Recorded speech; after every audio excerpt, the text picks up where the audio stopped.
folks, and welcome to Subjective Thoughts. And our comic for today is Shadow of the Golden Crane, Issue 1 by Dark Horse. Now, there is fighting, shooting, killing, magic, and monsters in this one. Or demons, I should say. So if you are in any way squeamish, you have been warned. Also, spoilers. Alright, here's the team.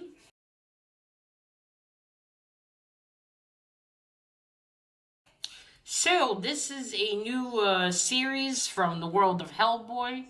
Now, I've become more selective with these, especially when they're not written by Christopher Golden or Mike Mignola.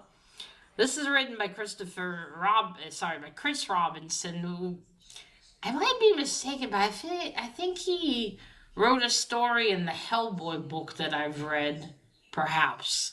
I'm not sure though. But I decided I'll get the first issue and see if I even like it.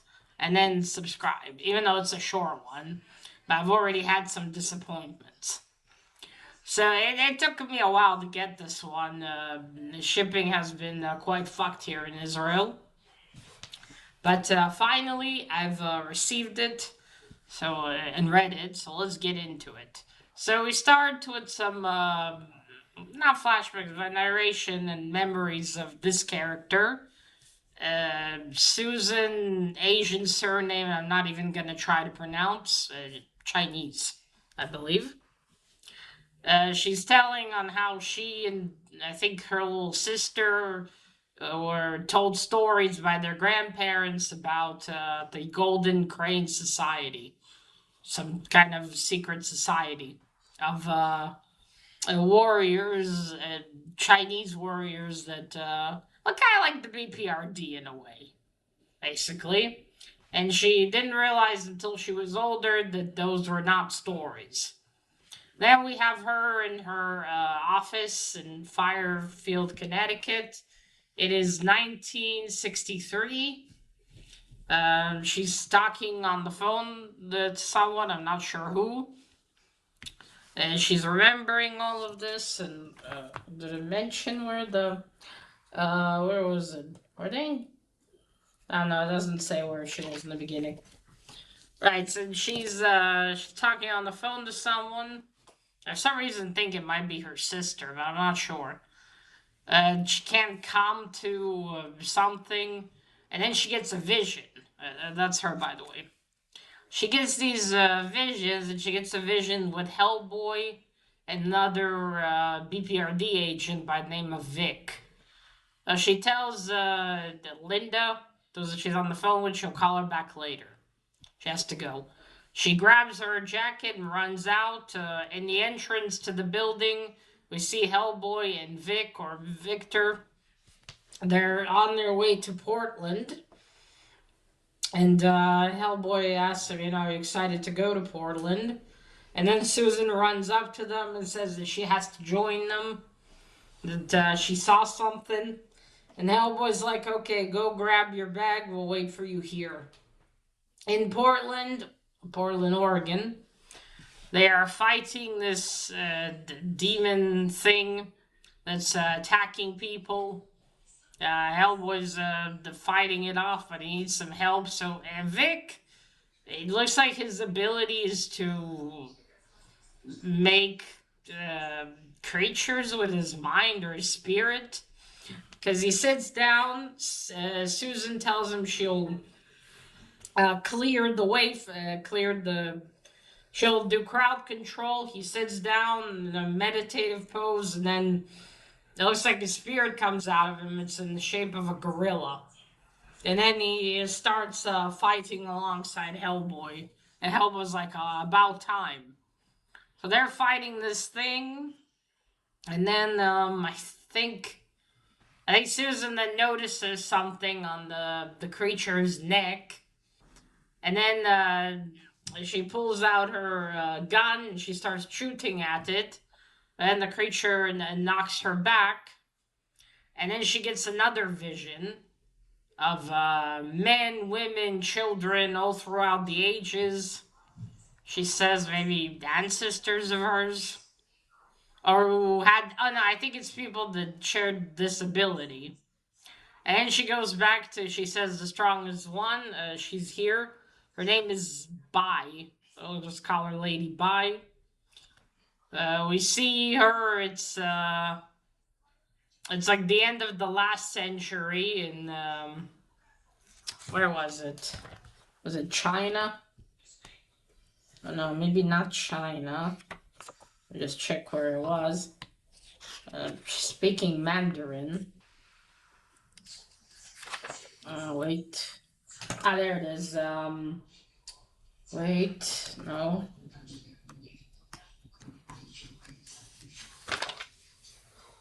I know that doesn't say where it is, but she's speaking Mandarin. So maybe it is. I think it's China. I believe. All right. Anyway, there's a big crowd in some town or city. Someone is murdering the foreigners who live with the Chinese people there, and an old man is telling something to the crowd, and then Lady Bai and her student, they both approach this man, and she tells him, "May I have a word with you for a moment, sir?" And she says, this needs to be investigated. And he's angry, who are you? And she tells her student, and he opens his shirt, and there's a tattoo on his chest. This one here, of the golden crane. And when he sees it, he's like, okay, I understand.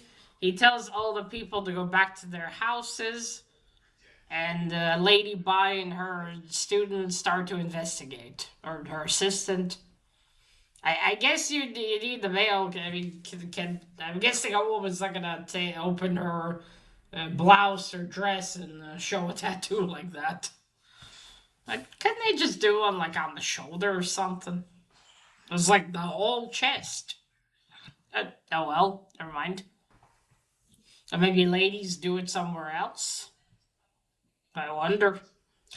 All right, they start to investigate this this thing, going all over, asking the foreigners, asking children, looking everywhere, and also patrolling at night. And then when they're high up on a building on the roof, she hears something.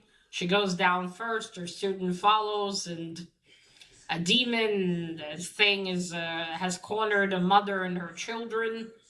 She tells them to run, and then she and her students start fighting it. It's it's not giving up, this demon. And then Lady Bai notices something on its neck, a necklace of sorts, and she yells to her pupil to distract this thing, get its attention. He does, and then she dives and she grabs the necklace off of it, and then it turns into a goat. Yeah, that was a goat. And her student's like, "What happened?" And then she tells him, "Come on, let's go. I'm starving." They go someplace to eat, and she tells him that it's some kind of evil spirit that's been in this a pendant for a really long time, and somehow it got on the goat's neck and turned it into a demon or a monster of some sort. And her student's like, "Well, maybe we should destroy it." And she said, "No, it might release it. We cannot take that risk. We're going to put it in the Golden Crane Society's vaults and keep it there." Now, all of this, Susan sees in like a second, basically. Is it Susan? Imagine I've been calling her the wrong name this whole time. One sec, please. Okay, yeah, Susan. She's head analyst of the intelligence division in the BPRD. Yeah, Susan sees that and she says it was just a moment, but luckily the creature didn't attack her. he jumps onward, and Susan yells to Hellboy, Hellboy, the pendant. And he says, all right, he grabs it, and then in front of them, a cat appears. So again, the same thing. So this thing was just a possessed cat. So then they also go to a diner somewhere. And Susan tells them all of this about the Golden Crane Society, on how they scattered eventually and send all of the artifacts to the 4 different ends of the earth to keep them from falling into the wrong hands. Which is why Lady Bi took if I'm pronouncing her name correctly, took the pendant so it wouldn't fall into the wrong hands. So, and then Hellboy says, why do I feel like there's something you're not telling us? Because she told them, my grandparents have been telling me these stories, and I only recently learned that they weren't stories, or later on learned. And she says in her head that she's not ready to talk to them about her uncle. And then we see, the last panel, it's a memory where her uncle says, this child is under my protection. And she's also looking out the diner window, and that is it. That's where the issue ends. Alright, 1 sec. Just check something.